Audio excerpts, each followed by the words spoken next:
Buenas noches a todos, estamos en vivo, en directo en los estudios de Telesol. Buenas noches, Patricia. Muy buenas noches, Juanca. Hoy, hasta con corbata, estábamos hasta hace unos minutos nada más en el Foro de Abogados. Fue la presentación del libro de Julio Contegrán. Julio Contegrán es el procurador general de la Suprema Corte de Justicia de la provincia de Buenos Aires. Para tener una idea, es quien maneja todo lo que es fiscales y defensores de la provincia de Buenos Aires. Solo en lo que él tiene a su cargo son 8.700 personas. Presentó su libro hoy, dentro de lo que son los 4 años, los 900 números de Nuevo Mundo, y hoy también va a salir la nota que le realizamos a él. Pero vamos a hablar también de otros temas. Patricia, el título principal tiene que ver con lo que pasó en el día de ayer. El presidente Javier Milei yéndose a Ushuaia, a donde estaba una generala de Estados Unidos, quien maneja todo lo que es el sur, y entre comillas diciéndole le pertenezco. Exactamente, porque dijo que la nueva política que va a tener la República Argentina es específicamente esta relación para el mundo con Estados Unidos, que es bastante peligroso, ¿no? Por si hay que ver cuál es el escenario político que tiene Estados Unidos, especialmente en donde hay países en guerra, ¿no? Y que Estados Unidos tiene mucho dinero, no es la misma situación de la Argentina, así que alinearse con alguien siendo más pobre es peligroso. Hay un presidente que lo hizo. Sí, pero... Cuando subió Carlos Menem, no era el mejor momento de Argentina, salíamos de una hiperinflación. Y él había tenido apoyo de países árabes en la campaña. También quería el uranio, estaba también con un desarrollo de aviones por parte del país. Y en determinado momento, cuando la economía no andaba, porque la realidad es que no andaban, había sido el primer corralito de Herman González, lo llamaron a Menem de Estados Unidos y le dijeron, miren, este es el paquete de medidas. Tuvimos 10 años de estabilidad. Se entregaron muchas cosas, obviamente. Vinieron las privatizaciones, se terminó todo lo que era la posibilidad de desarrollo armamentício de Argentina y a cambio vinieron inversiones. La cuestión es que no sé por qué jugarse con un sector. Exactamente, Hoy China aparte. es muy fuerte para Argentina. Ese es el problema, que la política que tiene con otros países, otras potencias como son China y además algunos sectores de Asia y el África, es muy peligroso porque además el contexto que tiene la República Argentina no es el mismo. Si vemos, hacemos un panorama de lo que fue la Argentina de Carlos Menem y realmente parecemos un país africano de los peores y muy abajo, donde los recursos, ni siquiera eso podemos hoy ofertar porque los inversores están tan temerosos que ni siquiera diciéndoles vengan, que les damos las garantías, se quieren quedar. Entonces, La es un cuestión riesgo... es a cambio de qué.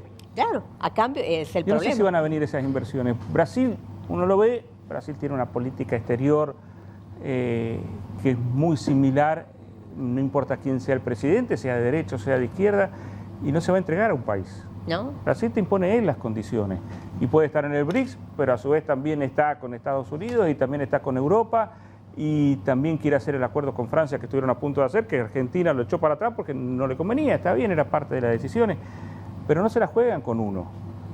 Bueno, esto es lo que ha decidido Milei, no lo decide él, lo decide para todos los argentinos y bueno, son las decisiones que hay.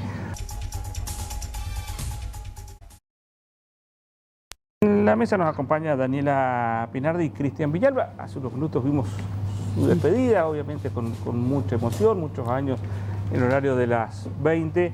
También está Duilio Gómez, que es médico traumatólogo. Ya en el próximo bloque vamos a hablar bastante de lo que está pasando con las lesiones. Y con las noticias ya vamos a ir mechando con Patricia. Daniela, las despedidas no son muchas veces agradables. Ay, no, es tristísimo. Pero los desafíos también son interesantes. Sí, de verdad que bueno, buenas noches y gracias por invitarnos. De verdad que este era un desafío que teníamos hace un montón de tiempo, era como un proyecto que, bueno, en algún momento se irá a dar.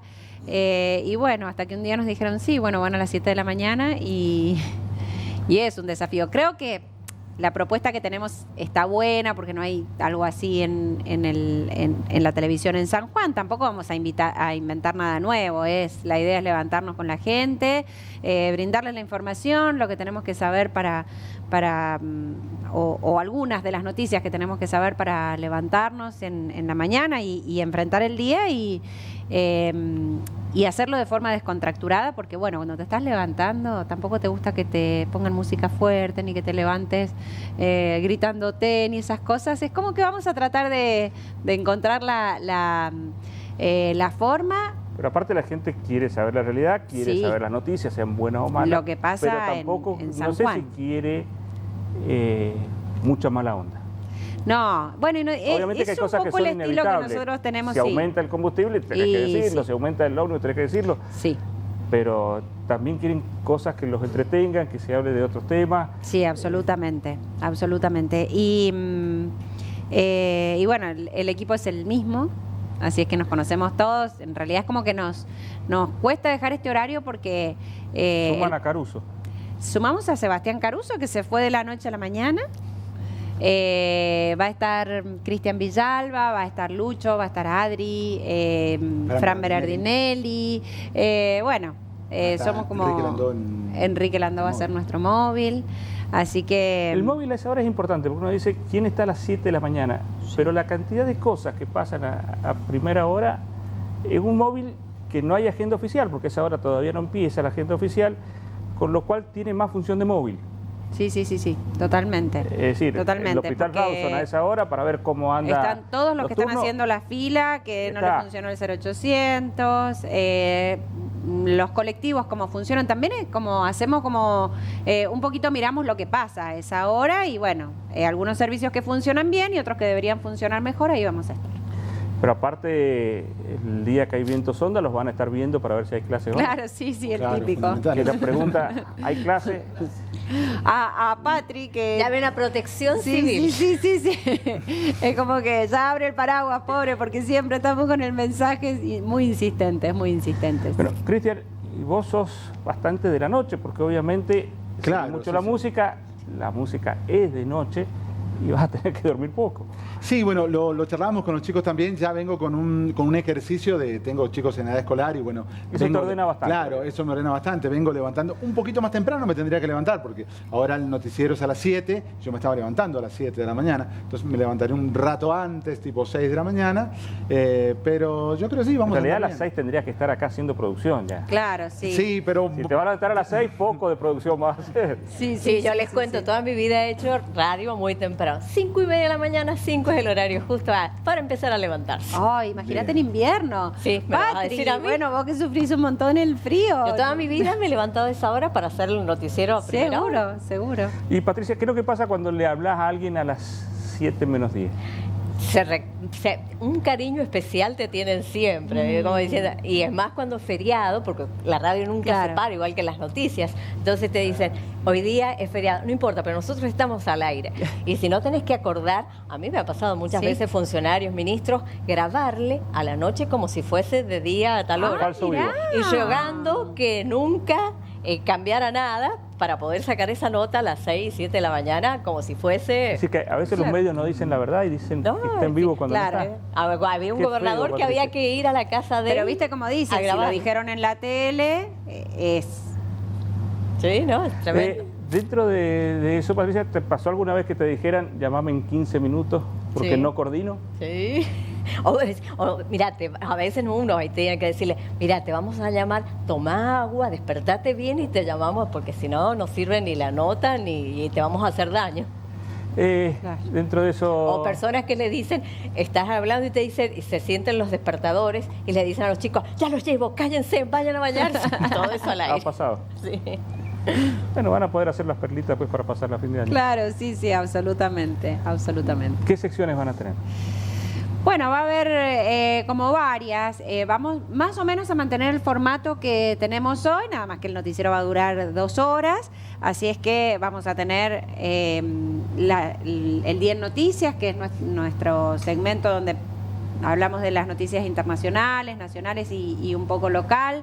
La idea es que podamos poner sobre la mesa las noticias y que todos podamos opinar respecto de distintos temas. También eso mucho no nos da la posibilidad el noticiero de hoy porque es muy cortito. Bueno, lo vamos a seguir teniendo el cine, que a muchos les gusta el cine, ya es jueves, está buenísimo también, pero bueno, vamos a tener espectáculos, música, también engloba el espectáculo, pero arte, teatro, deportes, por supuesto. Adriana Vera va a venir y va a hablar de educación todos los días a las 8:40. Franco Berardinelli va a estar con las noticias de Telesol Diario y bueno, vamos a tener algunos segmentos de noticias más salpicaditas, otras un poco más, qué sé yo, cosas que no podemos creer que pasan, pero pasan, así es que vamos a tener de todo. Obviamente que más allá de que sea un noticiero local con noticias locales, lo nacional e internacional también va a estar. Sí, por supuesto, porque siempre nos salpica. Y por ejemplo hoy, fíjate que una de las noticias del día, Patricia, que en Nueva York un sismo de 4 grados, 4,4, que uno dice en San Juan, tenemos muchos, pero cuando estás en el piso 100 debe ser bastante movido. Esa ha sido una noticia mundial. Exactamente, y se sintió en Nueva Jersey y en diferentes estados, ¿no? Que llamó la atención y aparte la alarma, porque hay sectores que tienen costa, entonces decían, bueno, ¿qué pasa si hay un tsunami? Que por la intensidad no era tanto, pero lo han sentido realmente bastante, digamos, intenso para esa zona y esa gente que no está. Si hubiese sido San Francisco, quizás sí, pero ahí no. Bueno, entre las noticias que también están en Nuevo Mundo, una de ellas es que la diputada Cristina López ha presentado un proyecto donde pide un programa integral para la lucha contra el dengue. Más allá de lo que pase ahora, el frío va a terminar de solucionar el tema en esta temporada. Los mosquitos con 3 o 4 días con temperaturas menores a 14 grados ya van a dejar de estar. Pero lo que quiere crear es un programa en donde en septiembre, cuando empiecen de nuevo los calores, ya haya más herramientas para poder luchar con ese tema. De deporte, una noticia que ha preocupado a todos, ahí vamos a pedirle a Duilio que nos explique un poco, porque se confirmó la fractura de peroné de Marcos Moneta. Para que tengan una idea, Marcos Moneta en Seven es muy similar a lo que puede ser Messi en fútbol. Sí. El jugador distinto, el que le agarra el gol y no lo pirás más. Y ya vienen las Olimpiadas. ¿Podés recuperar a alguien en los 2 meses que quedan de una fractura de peroné? Sí. Haciendo las cosas bien, podés recuperarlo. Depende, no he visto bien la fractura, pero Para colmo, tan tranquilo. El compañero de él ha sido. Sí. Y Gross se le cayó encima y fue al principio de... Un traumatismo directo, sí, sí. Bueno, pero bueno, son accidentes del deporte y yo creo que podemos llegar. ¿Y ahí cómo queda el hueso? ¿Queda intacto como si nunca hubiese tenido quebradura o no? Depende acá, si hay que operar o no. Eso porque es un jugador que le da mucha intensidad. No, pero son chicos especiales que tienen su tratamiento especial y andan bastante bien rápido. Hay que no es el tratamiento de una quebradura normal. Sí, pasa por ahí, pero lo que pasa es que digamos, tiene otro toda tipo de tecnología para eso. Exactamente. O sea, adelantan un poco, los tiempos biológicos hay que respetarlos sí o sí. Sí tenés mejor calidad de recuperación, mejor confort, digamos. Y rehabilitación constante de toda la gente. Tenés 24 horas full con ellos. Es decir, que Moneta puede llegar a las Olimpiadas. Si Dios quiere, sí. Si se pueda. Una noticia importante. Bueno, mucha suerte en este nuevo emprendimiento. Los veremos. Es ahora preparándome ya para salir, porque es ahora yo también tengo que llevar a los chicos a la escuela. Ahí está esta Victoria que siempre me pide que la apure para que no llegue tarde.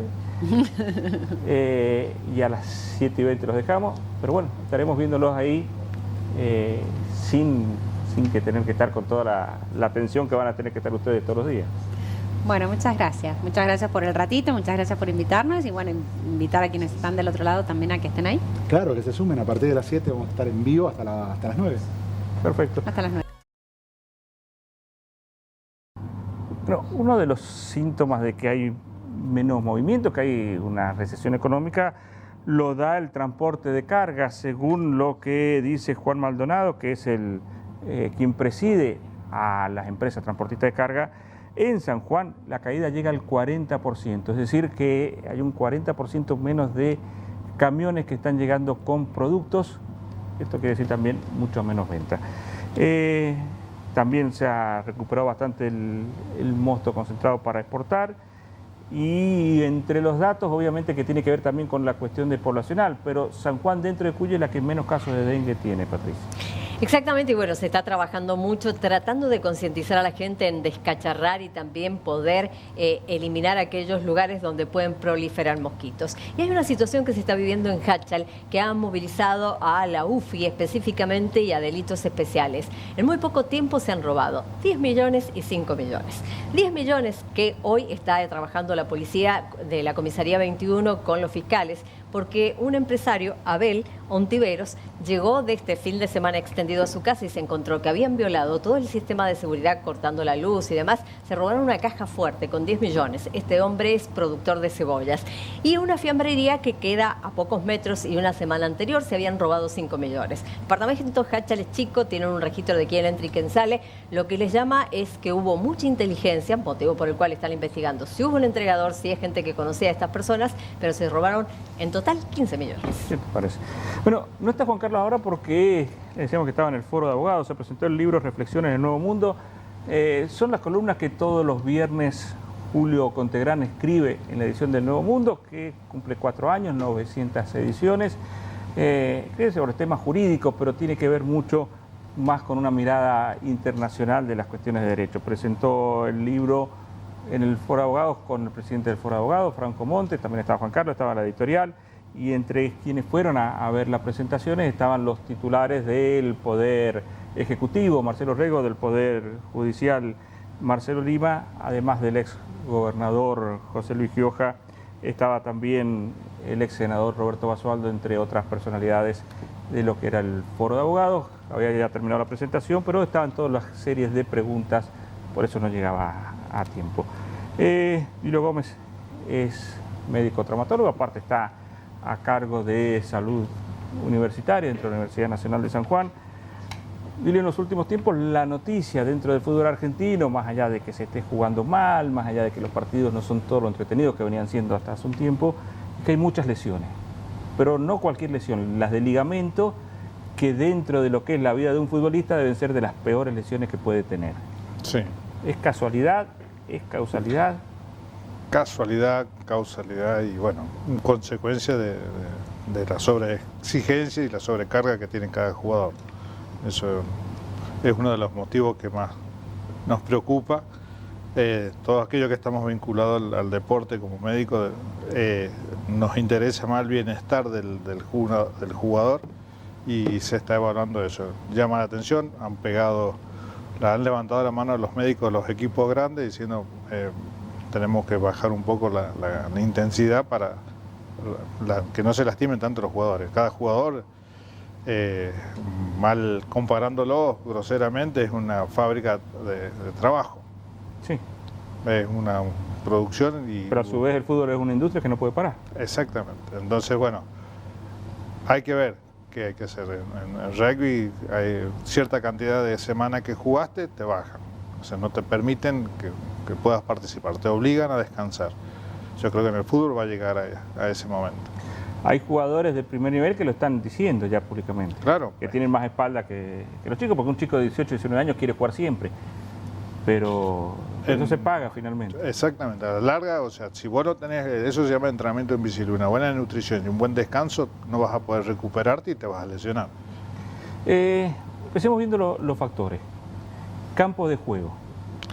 Porque uno ve que en Europa no hay tanto... No, hay lesiones, lo que pasa es que hay un gran recambio, vos equipos de primera tenés 30 jugadores de primera.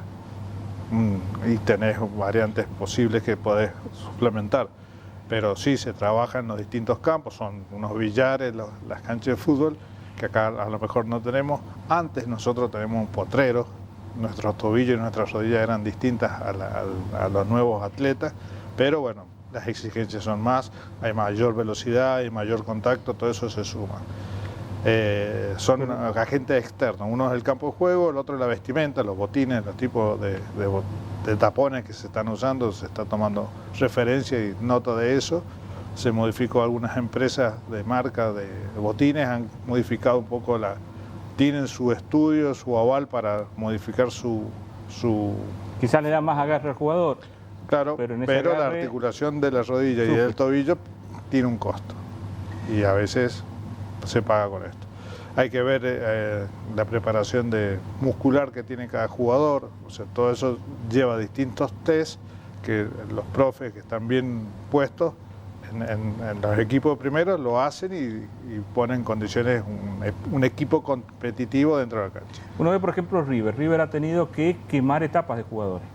Jugadores Sí. que tendrían que estar en cuarta o en reserva están jugando en primera, con 17 años, 18 años que se están terminando de desarrollar. ¿Eso también incide? Seguro. O sea, las edades tempranas, siempre nosotros no hay que quemar etapas y a veces, bueno, los intereses económicos que hay detrás te obligan a poner en cancha gente que falta todavía. Pero Aparte, bueno, como lo venden a los 20, si no lo hacen jugar a los 18, pero vos no tenés juega. un Messi que tenés condiciones Pero Messi hay que terribles. sacarlo, Bueno, pero hay gente, ¿eh? digamos, porque no hay tantos gente. Messi. Sí, hay.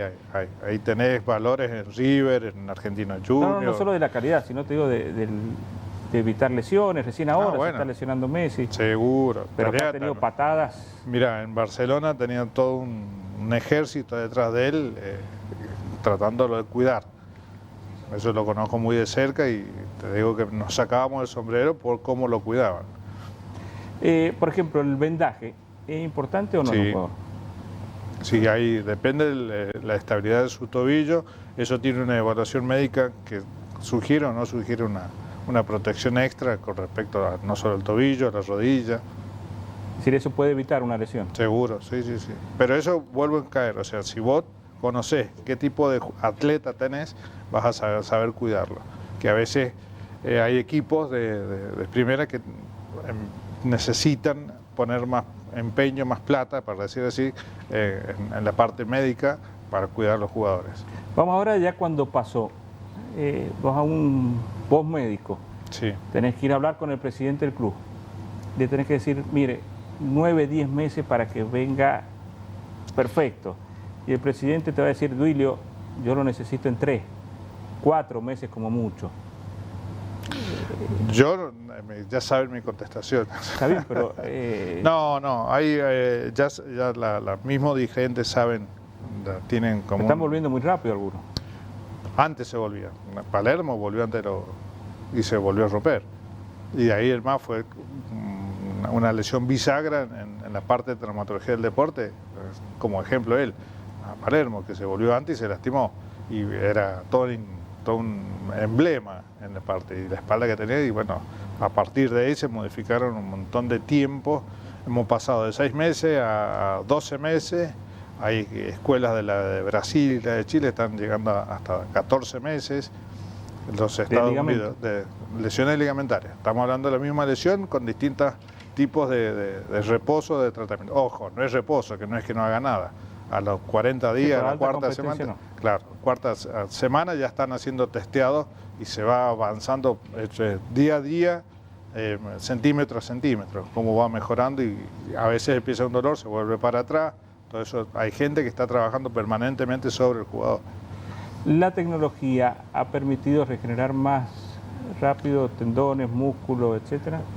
Más que los tiempos biológicos no se pueden modificar. Lo que sí, vuelvo a insistir, el confort del jugador en su recuperación ha mejorado un montón. Pero es decir, no regenera un músculo más rápido. No.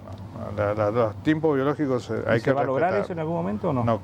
No sé, ahí estamos, se hacen infiltraciones con células madre, hay muchas técnicas que te ayudan a mejorar un poco la cicatrización.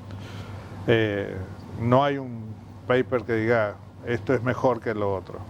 ¿Qué pasa cuando hay algo que, por ejemplo, hablábamos recién de Moneta, y vienen las Olimpiadas, y las Olimpiadas, el jugador quiere jugarla porque no sabe si dentro de 4 años Argentina va a estar en ser el número 1 del mundo, y te dice yo lo voy a jugar sí o sí. ¿Incide también en apurarle los tiempos o no? Por supuesto, pero normalmente un jugador de este estilo tiene todo un equipo de psicólogos que te aconsejan lo mejor para el jugador. Yo te digo, En este nivel, en este deporte. según lo que se hablaba, por ejemplo, decían que Papu Gómez en el Mundial no estaba en las condiciones físicas para jugarlo. Y el jugador se cayó. Porque Sí, sabía sí. que si no era este Mundial no era nada más. Y rompió incluso el grupo, porque el grupo le dijo después, era una irresponsabilidad lo que hiciste. pero el jugador quiere jugarlo. Seguro, ¿no? Pero vuelvo a insistir, tenés un equipo de atrás que te va a sugerir lo mejor. Vos por mantenerte, nosotros por un jugador no te puede dañar todo el equipo. Vos lo acabamos de hablar, o sea, o es figura o es el equipo. Depende de los dirigentes, del entrenador que prioriza, o el equipo o un jugador. ¿Te ha pasado tener que comunicarle a un jugador que no va a llegar a la competencia de su vida? ¿Y cómo se le dice?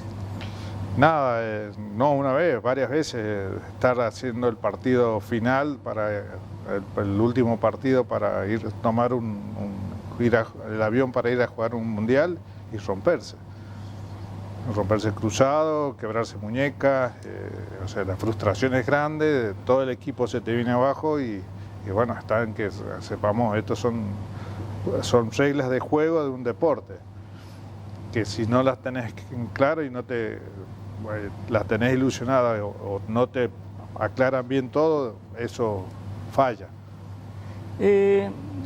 La otra vez no sé quién lo había dicho, no sé si era de una empresa, pero que había entrado en debate el tema de en el mercado laboral la mujer estaba con desventaja porque por la maternidad y por otras cuestiones, por los días que no trabajaba. Y esa persona dijo, hay más licencias de salud por los hombres que juegan al fútbol, en forma amateur. Sí. ¿Es cierto eso o no? Depende de la empresa. No, sí, es verdad. Hay mucha... No, se presenta, pero no es para tan grande la variante. No. ¿Por qué? Por la parte que yo manejo, no. Por ejemplo, en la universidad no te pasa mucho. No, si bien yo no estoy a cargo de control, pero estoy al tanto de todo. Son accidentes domésticos más los que se producen, tanto en mujeres como en varones. En realidad el problema principal es el problema mental que hay ahora. Son licenciadas. ¿Por la pandemia? Post pandemia aumentó todo. Sí. Sí, por la crisis, ¿no? Hay O sea, mucha ahí la gente- crisis agudiza el tema, las licencias, es mucho pánico, mucha inestabilidad. ¿Y cómo se sabe ahí cuál es el límite entre el que lo está sufriendo y el que es mañoso?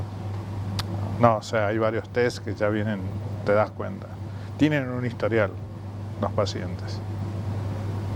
¿Y por lo general es tratamiento con pastillas o tratamiento psicólogo y acompañamiento?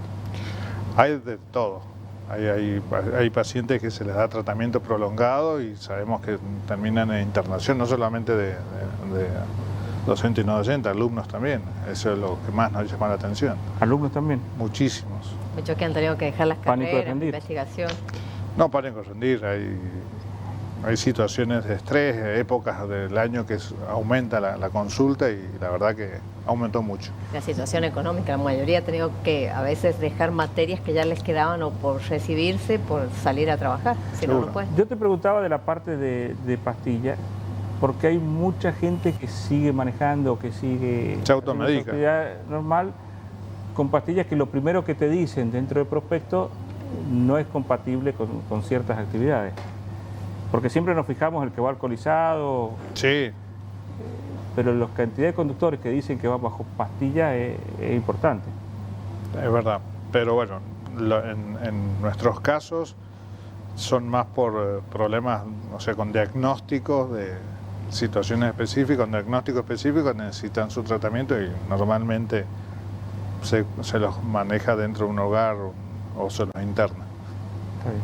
Muchas gracias, Willy. Gracias a ustedes. Vamos al corte. En el próximo bloque, la entrevista con el Procurador General de la Suprema Corte de Justicia de la provincia de Buenos Aires, el sanjuanino Julio Contegrán, que está en la provincia presentando su libro.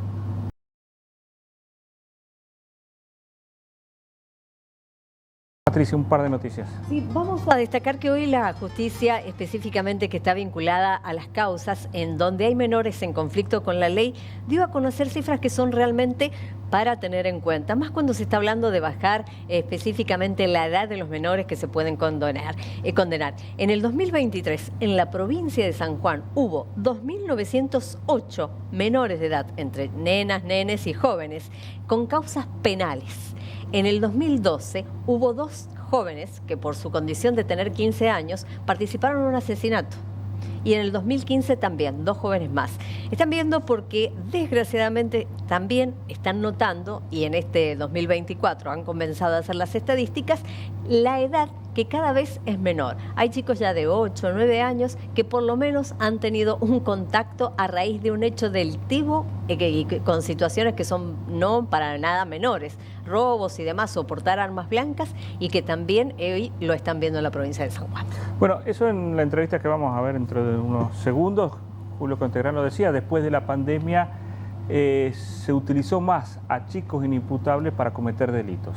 Sí, y acá hay chicos que directamente por su condición o que porque están drogados o porque realmente no tienen las condiciones necesarias económicas y salen a robar de alguna manera para tener lo que quieren. Última noticia. Sí, hay una oficina que se ha creado, y esto es bueno en la policía, que va a poder asesorar a la gente específicamente ante robos de vehículos o por la venta de autopartes. Hay mucha gente, viste, que está denunciando que le roban la moto y demás. Esta gente ha sido capacitada especialmente por diferentes fuerzas del país. Se ha creado esta oficina, funciona en la central de policía y uno puede ir allí a pedir asesoramiento o ayuda. Bueno, lo invitamos a ver ahora la entrevista que le hicimos hoy al mediodía a Julio Contegrán, el Procurador General de la Suprema Corte de Justicia de la provincia de Buenos Aires, que estuvo hoy en San Juan presentando su libro. Son las columnas que todos los viernes publica en Nuevo Mundo. Ahí va la entrevista. Estamos con Julio Contegrán. Él es sanjuanino, hace muchísimos años se fue a Buenos Aires, es el Procurador General de la Suprema Corte de la provincia de Buenos Aires. Para tener una idea, es quien tiene el manejo, la política de todos los fiscales de la provincia de Buenos Aires. Debe ser la persona con más fiscales a cargo de todo el país. Hoy a la tarde presentó su libro que tiene que ver con las columnas que escribe en Nuevo Mundo todos los viernes. Y está con nosotros. ¿Qué tal, Julio? ¿Cómo anda? ¿Qué tal? Muchas gracias por recibirme. Realmente un placer. El cargo de Procurador General, para tener una idea, para después ya empezar a hablar de las cosas, pero la responsabilidad es tremenda. Contar un poquito qué es lo que es el Procurador General ahí. Lo inicio así. La provincia de Buenos Aires es el 40% del país. Sí. Es, esto puede sorprender un poco, la segunda provincia en superficie, en extensión territorial. Yo normalmente digo esto, dejo pensando al electorado. Sí. Normalmente nadie cae en que hay una provincia que es Tierra del Fuego, Antártida, Isla del Atlántico Sur, claro, que tiene más superficie y que siempre es bueno recordarlo. Es la segunda. Nosotros tenemos 18 millones de habitantes, de modo que es el 40%. Tenemos casi el 38% de la litigiosidad penal del país. Tenemos una enorme extensión, desde la ciudad de San Nicolás al norte hasta Carmen del Patagones al sur hay 1000 kilómetros, es decir, el viaje en ruta desde San Juan hasta la capital federal, sí, para tener una idea de magnitud, y 800 de este a oeste. Esto es una magnitud importante. Pero aparte con realidades totalmente diferentes. Exactamente. Este es el otro dato, la extensión territorial y la heterogeneidad. Sin duda alguna, la heterogeneidad es el dato más significativo de la provincia. Sobre ese territorio se trabaja, sobre esa extensión territorial y sobre esa heterogeneidad se trabaja. Somos 20 departamentos judiciales. El Poder Judicial de la provincia de Buenos Aires tiene 2 ámbitos. El ámbito de lo que se llama Administración de Justicia, que son jueces, camaristas, ministros de la Corte, y el ámbito del Ministerio Público, que está integrado. Esta es otra singularidad que no sucede en todas las jurisdicciones. Está integrado por fiscales, defensores, asesores de niños, niñas y adolescentes y curadores de personas que tienen alguna restricción en su capacidad de ejercicio por cuestiones vinculadas a salud mental. En otros lugares la defensoría está diferente. Exactamente. Tiene su lógica. Y el modelo de la provincia, que no es solo en la provincia de Buenos Aires, es muy criticado, porque el requisito... Porque hay conflicto de interés a veces entre el defensor y el fiscal. Sí, lo tenemos, esto la verdad que se maneja bien, pero la defensa tiene un objetivo que no se ha cumplido en realidad, que es el de la autonomía plena. Nosotros vamos dando mayores niveles de autonomía. El Ministerio Público tiene 8.700 personas, entre magistrados, funcionarios y empleados. Y tiene estas estructuras de las 3 áreas de gestión en cada departamento judicial, es decir, la división territorial, y en la ciudad de La Plata, además del departamento judicial de La Plata, está la cabeza del Ministerio Público, que es la Procuración General. La Procuración General tiene a su vez secretarías y algunas unidades que dependen directamente del procurador, como es el caso de la unidad de auditoría, como digo, el procurador la coordina en forma directa. ¿Cómo haces para no volverte loco en todo eso? ¿Quién dijo que no me volví loco? Bueno, al menos. Es un tema de método. Es un tema de método. Yo esto lo tengo bastante claro. Es muy importante el método. Hay un fragmento, está en el libro transcripto. Sí, estoy seguro que sí. Sí, está en el libro transcripto. Un fragmento de Alicia en el País de las Maravillas, cuando hay un diálogo entre el sombrerero y el gato de Yorkshire, y el sombrerero le pregunta al gato qué camino debo tomar, y entonces el gato le pregunta ¿a dónde quieres ir? No tengo claro dónde quiero ir, me da lo mismo ir a cualquier lado. Y entonces el gato le dice, si te da lo mismo ir a cualquier lado, te tiene que dar lo mismo cualquier método. Claro. Pero si tenés claro dónde querés ir, hay un método correspondiente. De manera que el método es fundamental. El método tiene que ver con el conocimiento de la realidad, el conocimiento de la realidad por venir, que eso guarda relación con la necesidad de estudiar las cuestiones a fondo, ver lo que va sucediendo en otros países. Hay mucho en el libro de eso, mucho. Conocida la realidad, uno tiene que conocer los recursos disponibles. Que eso es clave también. Clave. Y lo que viene luego es absolutamente fundamental, determinar las prioridades. Yo tuve la enorme dicha de trabajar 5 años, casi al final de su vida, con el presidente Arturo Frondizi, y él tenía una frase que normalmente la machacaba, que era, si todas son prioridades, no hay ninguna prioridad. Entonces, conocimiento de la realidad, el conocimiento de la realidad externa, el conocimiento de los recursos y determinación de prioridades. Eso es. Y que las prioridades son difíciles muchas veces porque hay una agenda que te lo marca la gente, otra agenda que te la marca la burocracia, y otra agenda que te la marca la política, y otra los medios. Y si uno está demasiado pendiente de todo eso, termina desviándose del objetivo. Es exactamente así, exactamente así. Por eso hay que tratar de apartarse en lo posible de todo, pero siempre escuchando lo mismo. Sin perder de vista que todo eso, si bien marca agenda y condiciona, todo eso inevitablemente forma parte de la realidad.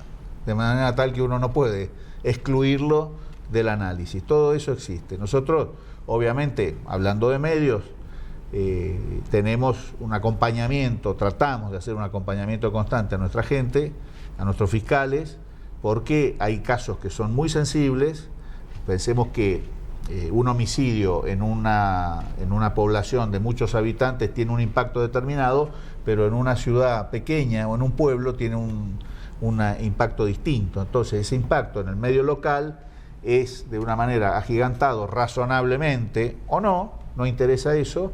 Entonces hay que proteger al fiscal para que pueda hacer el análisis sin ese condicionamiento, ¿no? Que los conoce a todos los vecinos a su vez, convive todo el tiempo. Y viceversa. Bueno, dentro de este mundo se ha planteado un nuevo mundo. Y ahí relacionamos un poco con el libro. Se cumplen 900 ediciones de Nuevo Mundo. Nuevo Mundo, cuando empezó la pandemia en marzo del 2020, Juan Carlos dijo, bueno, miren, no nos vamos a quedar sin hacer nada, no podemos salir con el diario papel, pero tenemos que llegar a toda la gente todas las noches en su casa con la información que hay que darle. Y ahí nació un Nuevo Mundo, que se cumplen 4 años. Dentro de eso, después tuvimos el lujo de poder tenerte todos los viernes con estas reflexiones. Julio, ha cambiado mucho el mundo, no solo por la pandemia. Estamos en constante guerra, está pasando lo de Rusia-Ucrania, está pasando lo de Israel en Gaza, hay conflictos por todos lados, viene la inteligencia artificial, está el problema de los recursos humanos. Los temas que tienen que ver con el derecho, ¿también están cambiando o no? Sin duda, están cambiando, y están cambiando en función de muchos de esos aspectos que vos mencionás. Voy a tomar uno específicamente. El tema de la pandemia. Sí. La pandemia brotó en principios de 2020 y generó consecuencias de toda índole. En la dimensión jurídica penal, provocó consecuencias muy ciertas. Incremento de la violencia, incremento de los delitos intrafamiliares, una modificación sustancial del perfil delictivo fuera de los muros, digamos, porque había una ¿La estadística te restricción. lo han mostrado eso? Sí, absolutamente, está marcado, perfectamente marcado, y muchas cosas han quedado condicionadas, ¿no? La incorporación al delito de grupos de los cuales uno de ellos, de los integrantes, es un niño, niña o adolescente, para evitar la punibilidad por la imputabilidad del menor, cantidad de circunstancias. Entonces, ¿a qué quiero ir? Y vuelvo a lo anterior. Uno puede decir, bueno, esto era inimaginable. Y la verdad, la respuesta seria profesional es, esto se sabía que iba a pasar. Uh-huh. Pero no es que se sabía que iba a pasar por una razón predictiva o profética. El presidente Clinton lo había anticipado en los Estados Unidos años atrás. El presidente Obama, con bastante más claridad, lo había dicho. Por supuesto, no había dicho que se iba a tratar de ese tipo de pandemia, de ese tipo, que iba a suceder algo que iba a provocar esto. De modo tal que nosotros, desde el punto de vista de la organización jurídica, que es el Ministerio Público, tenemos la obligación de conocer la realidad internacional y lo que va pasando, porque eso, seguramente la guerra a Ucrania específicamente no, pero el nivel de conflictos sí. Porque además sociológicamente está estudiado que en la medida en que los medios de comunicación van recibiendo la información de lo que sucede en Ucrania, de lo que sucede en el territorio de Israel con Hamas, de lo que sucede con los atentados terroristas en distintos lugares del mundo, de lo que sucede con la incorporación del narcotráfico al crimen organizado de una manera profunda en muchos lugares del mundo, la visión genera mecanismos de violencia. Por tanto, nosotros estamos obligados a conocer eso. Porque aparte no es casualidad que esté en estos días en Argentina una generala que tiene su manejo todo lo que es la seguridad de Estados Unidos en el sur del continente, y que el presidente le haya dado mucha importancia a la reunión con ella, y que dicen que entre los temas que viene más preocupada, más allá de los chinos, que es una cuestión geopolítica, es la triple frontera, en donde también tenemos narcotráfico, tenemos terrorismo, tenemos todo junto, y provincia de Buenos Aires, aunque esté más lejos de la triple frontera, siempre tiene alguna relación con todo eso. La provincia de Buenos Aires adhirió hace 10 años al sistema de persecución del narcomenudeo a nivel local. Es decir, adhirió a lo que se llama el sistema de desfederalización. ¿Cómo le fue? Muy bien. Porque hay miedo todavía en muchas provincias. Nosotros somos fervientes defensores del sistema, pero fervientes defensores del sistema de la desfederalización. Por supuesto, hay que contemplar que la ley de desfederalización preveía la incorporación de recursos a las provincias que adherían, cosa que no sucedió, sin perjuicio de lo cual nuestra provincia avanzó, capacitó, en lo posible fue creando la policía judicial, y generó algo que yo siempre destaco, que es la articulación con el trabajo de la justicia federal en el territorio provincial, porque la justicia federal reservó la persecución a gran escala. Entonces, que es lógico también, porque absolutamente lógico, entre provincias. Además internacional. Es lógico, pero lo que también es muy importante es que cuando actúan ambas justicias, actúen de manera unida y articulada para evitar conflictos de competencia, beneficios al crimen organizado, cantidad de cosas.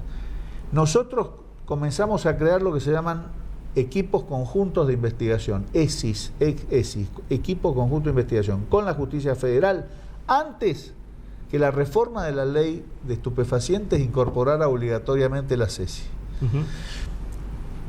Y esto tiene que ver con lo anterior, cuando uno prevé las cosas en función del conocimiento de la realidad. Esto era imprescindible. La persecución del narcotráfico en la provincia de Buenos Aires no podía hacerse si no se hacía en forma conjunta con la justicia federal, y hemos avanzado en eso y mucho. El problema es que tenemos una idea de narcotráfico de las series, Queremos que haya un Pablo Escobar, un Chapo Guzmán, pero quizás hoy el narcotráfico no es que estás persiguiendo a uno, ya no es una cabeza, quizás también tenés que perseguirlo al que puede venderle los bienes o puede hacer la parte inmobiliaria, al que está blanqueando por otro lado, a ese chico de 12, 13, 14 años que decías vos, en donde el Estado no está presente y sí está presente el narco, en donde le soluciona los problemas de todos los días. Por eso creo que es tan difícil que Rosario no puede encontrarle tan fácil la situación y no alcanza con mandar militares nada más. El crimen organizado, el narcotráfico y el narcotráfico a nivel minoritario es un negocio. Sí. Es un negocio. Eso no cabe duda. Por lo tanto, hay que atenderlo como un negocio, entender cómo es la dinámica del negocio. El negocio tiene distintas etapas, la etapa de la producción del bien, la etapa de la generación de los canales de distribución y la etapa de la comercialización. Y luego, mecanismos que van incrementando el mercado del negocio. He hecho una descripción que puede valer para caramelos. Sí. Bien. Pero además de ser un negocio, es un mecanismo de disolución social. Y por lo tanto, yo diría, en lenguaje marxista, espero que nadie se horrorice con esto, es un mecanismo de captación de voluntad política y de voluntad de poder. O sea, la disolución social, la disolución política en sentido genérico que produce el narcotráfico como crimen organizado es algo que por supuesto también hay que atender. Es un negocio y es un instrumento de captación de voluntades y por lo tanto no se puede hacer un análisis sesgado de la situación del narcotráfico, sino que tiene que ser genérico en función de esto. Y el riesgo es enorme. ¿Coincidís con el Papa Francisco cuando hace unos días habló de que esto hay que verlo desde todos los tipos de ámbitos? Sí, por supuesto, todo es así, coincido, sí. Coincido, es necesario examinar las distintas perspectivas que concurren a una situación que es extremadamente grave. Lo que nosotros vemos en la provincia de Buenos Aires y respecto de lo cual las fuerzas de seguridad provinciales, el Ministerio de Seguridad de la provincia, el Ministerio de Justicia, el Ministerio Público y la Justicia Provincial trabaja mucho, y la Justicia Federal, por lo que acabo de decir, también es una situación alarmante. Es una situación alarmante. ¿Y cómo se controla a los propios, a los que vos crees que tenés trabajando con vos? Y siempre pasa algo, pasa en todos los ámbitos. Pero ¿cómo hacer? Porque la tentación es muy grande, hay mucho dinero en juego. Nosotros tenemos en la Procuración General una secretaría que se llama Secretaría de Control Disciplinario y Enjuiciamiento, que calificamos, que capacitamos, que perfeccionamos y que tiene a su cargo el seguimiento de distintas denuncias que se puedan realizar o de episodios que verificamos que puedan generar una cierta alarma en orden a estas posibilidades. Porque vos hablabas recién de 8.500 personas a tu cargo. Es más que muchos departamentos de San Juan. Bueno, claro, no, sí, por supuesto. Y bueno, nos pasa, tenemos trámites disciplinarios, tenemos trámites de enjuiciamiento, cesantías, exoneraciones, lo vamos siguiendo, vamos acomodando, generamos mecanismos de que haya una custodia interna del comportamiento, delegación de los procesos de enjuiciamiento y disciplinarios. El control es muy importante, una unidad de auditoría muy importante, que también está conducida por un sanjuanino, por Daniel Llanes, y la verdad hace un trabajo fantástico. Y es cuestión de estar atentos. Las reflexiones en el Nuevo Mundo te referís mucho al derecho que está aplicándose en Europa. Y en un mundo en donde las corporaciones son más fuertes que los países, en donde si vos intimás algo al señor Google, al señor Facebook, al señor Instagram, si quieren te contestan y si quieren no, más allá que seas el procurador de la provincia de Buenos Aires, si quieren no te pasan piola. Y en Europa uno ve que se están planteando esos temas, en Estados Unidos no tanto, pero ¿cómo se hace con este mundo en donde van cambiando ciertas cosas, en donde ya los países quizás no son los más poderosos? El libro tiene un capítulo que reúne distintas columnas vinculadas a pronunciamientos de tribunales internacionales, fundamentalmente del Tribunal de Justicia de la Unión Europea. Las experiencias son muy enriquecedoras, y nos valen y nos sirven realmente mucho en función de lo que venía señalando. ¿Por qué? Porque las cuestiones que enfrenta la Unión Europea tienen que ver con objetivos que son objetivos comunes de la humanidad. La integración, la paz, el tratamiento adecuado de las corrientes migratorias, la consideración de los conflictos entre el interés general y el interés particular, y distintas cuestiones que son cuestiones que aparecen primariamente como de orden nacional, pero que son sometidas por vía de recurso al Tribunal de Justicia de la Unión Europea. A mí me resulta particularmente enriquecedor abrevar en las sentencias de este tribunal, porque tiene algo que a mí, que yo considero que es básico, una visión general del fenómeno. Y la visión general, respetando las individualidades, es lo que permite adoptar políticas de Estado correctas. El ejemplo europeo, con sus defectos, es muy importante. Pero se mete más con las corporaciones que Estados Unidos. Por supuesto, porque tiene esta concepción de la tutela de la realidad colectiva, de la protección de la realidad colectiva. Entonces, eso hace ver con claridad que en caso de conflicto se tiene que atender al interés de la Unión Europea y al interés nacional. Porque aparte, por lo general, siempre se le dio protección al individuo contra el Estado, porque el Estado es mucho más poderoso, pero en este caso tiene que proteger al Estado de estas empresas.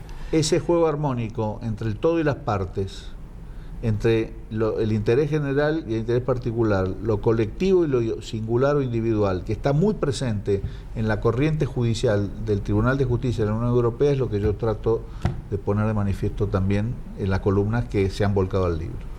Por último, Julio, contanos un poco qué es lo que hace un sanjuanino que llegó al máximo cargo, distinguido por el Vaticano también, pero ¿cómo llegaste ahí?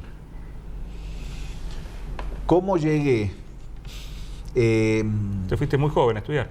A los 17 años, sí, me fui a estudiar a los 17 años, después de haber hecho la primaria, salvo un año por una cuestión familiar, en la Escuela Modelo de San Juan, y la secundaria, 4 años en el Liceo Militar de Mendoza, así que tuve días hábiles en Mendoza, días inhábiles en San Juan, y el último año, el quinto, en el Colegio Nacional. Después me fui a estudiar a Buenos Aires.